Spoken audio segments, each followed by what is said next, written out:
Okay ကျွန်တော်တို့ခုဒါဆိုကျွန်တော်တို့ financial report တွေအတွက် statement တွေရဲ့ value တွေထွက်လာပြီပေါ့နော်ဒါပေမဲ့ဒီတိုင်းသွားပြီးတော့ boss တို့အလုပ်ရှင်တို့ဒီ share ရှင်တွေတို့ဒီဟိုသက်ဆိုင်တဲ့ stakeholder တွေကိုသွားပြရင်သူတို့လွယ်တကူမမြင်နိုင်ဘူးလွယ်တကူမဆုံးဖြတ်နိုင်ဘူးလွယ်တကူ decision making မလုပ်နိုင်ဘူးလူကြီးစွာအရန်လှုပ်ရှုပ်တယ်အချိန်လိုလေးနဲ့သူတို့ဗာမြင်ရမယ်ဆိုတော့ကျွန်တော်တို့က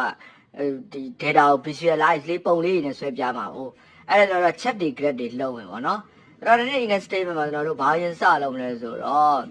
ဒါ revenue ကိုရင်စလုပ်မယ်ပေါ့နော်အခုစလုပ်ချင်တဲ့ chat လုံးမဲ့ data ကိုလို့ရွေးလိုက်မယ်ပေါ့နော်ရွေးပြီးရင်ဒီမှာ instance မှာဒီမှာ chat တွေရှိတယ်ပေါ့နော်အဲ chat တွေထဲမှာကျွန်တော်တို့က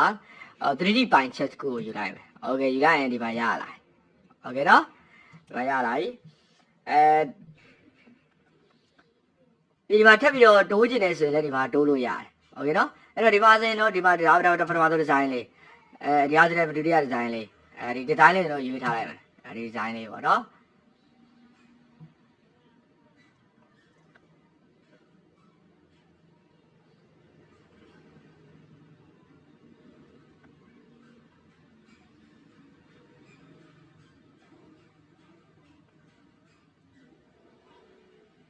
โอเค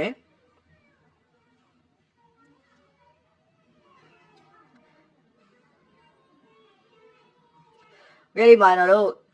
ဒီမှာ design ကိုရွေးရင် label နဲ့တွဲတာနဲ့မတွဲတာနဲ့တော့ကွာတယ်เนาะဒီကောင်ဆိုတော့ label နဲ့မတွဲ 1% လို့ပဲပြရတယ်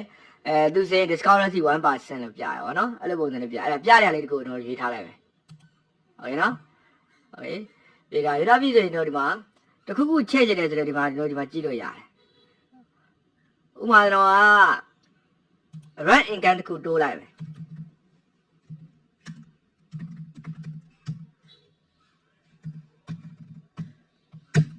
ဟောတယ်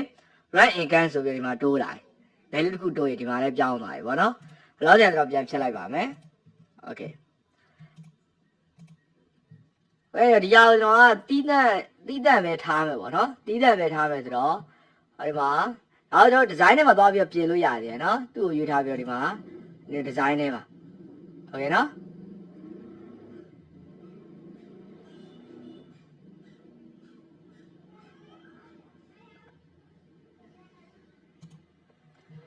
โอเคဒီမှာ design ထဲမှာသွားပြီးတော့ပြင်လို့ရတယ်ပြီးရင်ဒါတော့တနေရာကိုတီးတက်ရှိတစ်ခုအနေနဲ့ပို့ကျင်တယ်ဆိုတော့ move chat ကိုတစ်ချက်လိုက် move chat ပြီးရင် new chat ဆိုပြီးတော့ဒီမှာ chat 1လို့ပြနေတာဟိုတော့ revenue လို့ပြလိုက်ပါနော် revenue chat okay နေလိုက်မယ်အဲ့ဒါဆိုဒီမှာ chat တီးတက်တစ်ခုဖြစ်သွားပြီဗောနော်ပြန်တစ်ခုဖြစ်သွားပြီအဲ့ဒါလေး select လုပ်မယ်အဲ့ဒါကိုပြင်မယ်ဗောနော်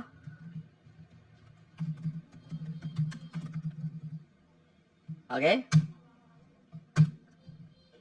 အဲ့ဒါကြီးကျင်တယ်ဟုံးကိုသွားမယ်ခက်ကြီးလေးထားလိုက်မယ်သူကြီးလောက်ဒီမှာနေရာတွေဖယ်သွားတယ်โอเคနော်အဲ့တော့ label လေးလည်း select လိုက်မယ် label လေးလည်းသေးနေတယ်နည်းနည်းကြီးလိုက်မယ်โอเคနော်ဒါဆိုတော့မလိုအပ်ဘူးပြန်ဖြတ်မယ် select လုပ်ပြီးတော့ delete လုပ်လိုက်မယ်โอเคနောက်ပြီးတော့ဒီမှာ design ထဲမှာဒီရောင်ယူမကြိုက်ဘူးဆိုရင်တော့ထပ်ပြီးတော့ change လို့ရသေးရဲ့နော်ဒီမှာ change color နဲ့ဟောဒီမှာအရောင်တွဲလိုက်ကြီးပြောင်းသွားတာနော်တခုချင်းစီမဟုတ်โอเคနော်တတိယ row တွေက value တွေကျွန်တော်ထားလိုက်မယ်โอเคနော်အဲ့ဆိုရင်ပြီးတော့ဒါကိုကျွန်တော်ဒီမှာ chat တွေကိုနောက်ဆုံးကိုပို့ထားမယ်ဆိုတော့ right click နှိပ်မယ် move or copy move to add okay လုပ်လိုက်မယ်အဲ့ဒါဆိုဒီမှာနောက်ဆုံးရောက်လာโอเคနော်revenue chat